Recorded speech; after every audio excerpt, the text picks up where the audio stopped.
Bismillah. Perkenalkan, Perkenalkan, sebelumnya sebelumnya nama saya nama saya Muhammad Rafi Devrian dari dari MBK MBKM Prodi Survei Survei Pemetaan dan Informasi Geografis. Di sini Di saya sini saya akan mempresentasikan tugas pemetaan batas wilayah yang telah saya kerjakan. tugas ini Tugas ini mencakup dua tugas dua tugas utama, utama, yaitu yaitu melacak tanda batas dan dan membuat membuat garis-garis batas batas, serta serta bermain data batas dengan dengan menggunakan perangkat lunak eh, eh, batas. batasku.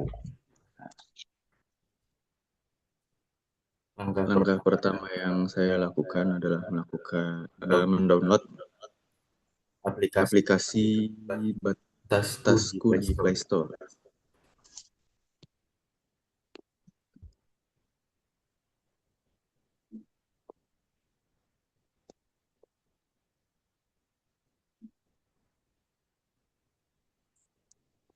Nah, langsung Nah, langsung saja dibuka ya, karena saya sudah terdapat aplikasinya. lalu yang Lalu pertama yang pertama, kita kita klik klik menu layer, pilih grup pilih grup, pakan sari. Pakansari. Lalu di Lalu sini di sini kita akan membuat titik kantor kantor desa yang yang terletak terletak di Pakansari, Bogor. karena Nah, tidak karena titiknya sudah ada, bisa bisa langsung langsung lanjut ke lanjut ke tahap selanjutnya yang pembuatan titik kartu. kartometrik. Untuk tahap Untuk tahapannya kurang lebih sama, langsung langsung pencet saja menu titik kartometrik, pilih grup pilih pakan grup sari, Pakansari, lalu lalu kita memulai pembuatan geotagging dengan dengan menggunakan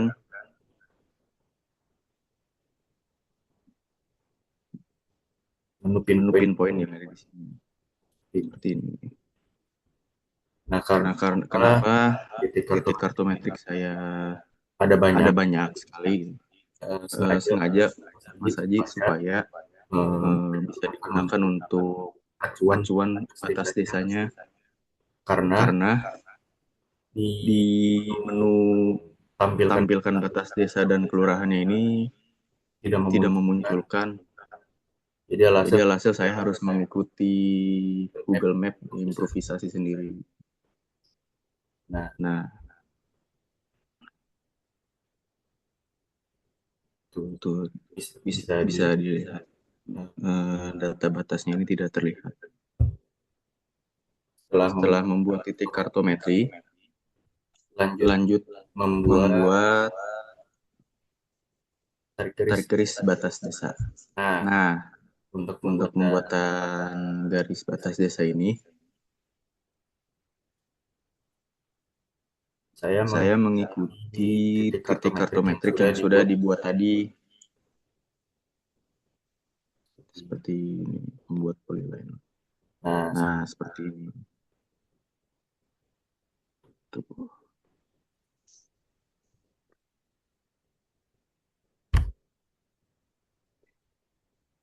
untuk track Untuk trekking, saya tidak melakukannya karena lokasinya cukup jauh dari rumah saya. dan Dan mungkin mungkin untuk eh, eh, nanti saran sih untuk untuk aplikasi aplikasi ini diperbaiki diperbaiki saja bugnya ya, karena karena jadi menjadi tidak bisa dipakai fiturnya gitu.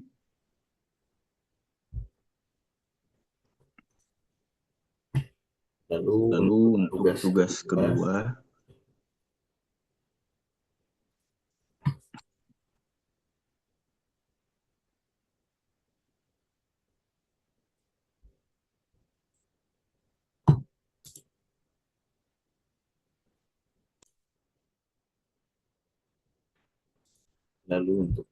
kedua, di sini kami bermain dengan data batas ya. Yang pertama tuh kami mengunduh data dari drive yang Mas Haji kirim, lalu saya buka data di hard disk karena QGIS belum. Lalu yang ketiga kami melakukan analisis. Nah, lalu masuk ke analisis data batas wilayah. Nah, data batas wilayah ini terdapat dua file utama, terdapat file utama. Yang pertama ada titik batas administratif, lalu yang kedua ada batas wilayah administrasi. Nah, untuk format data sendiri, dua-duanya itu merupakan berbentuk save file, dan untuk titik batas administratif memiliki tipe geometri point dengan jumlah fitur 1120 titik kartometrik dan sistem proyeksi koordinat WGS 84. Dan ini merupakan atribut apa saja yang terdapat di dalam file tersebut.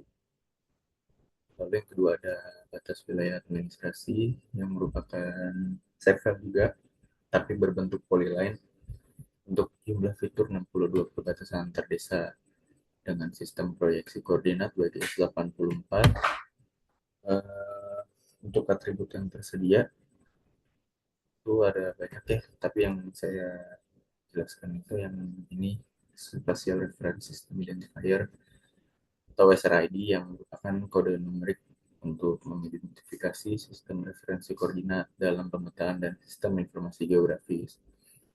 Lalu ada kode PUM administrasi, yang dimana kode unik ini digunakan untuk mengidentifikasi unit pemerintahan administrasi di Indonesia seperti desa, kecamatan, kabupaten, dan provinsi.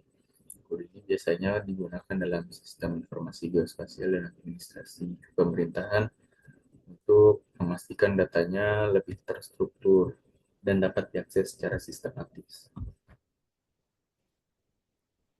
Nah, lalu untuk analisis struktur basis datanya, titik batas administrasi ini berisi titik-titik kartometrik yang mempresentasikan posisi pilar batas.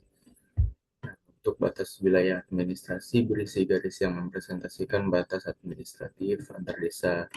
Terdapat ya tentunya terdapat hubungan langsung antar layer, karena si polyline ini menjadi acuan untuk menentukan titik kartometrik, karena tanpa menggunakan polyline susah untuk menentukan titik kartometrik.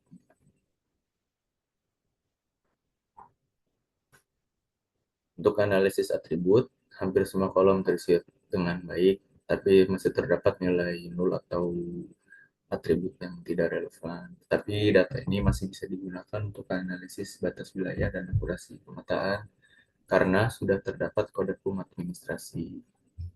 Seperti itu.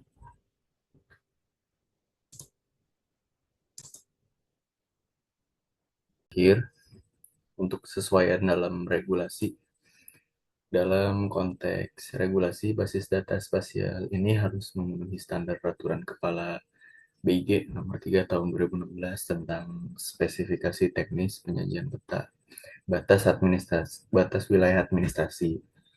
Standar ini tuh mengatur bagaimana batas wilayah disajikan dalam sistem koordinat yang jelas serta memiliki metadata yang lengkap.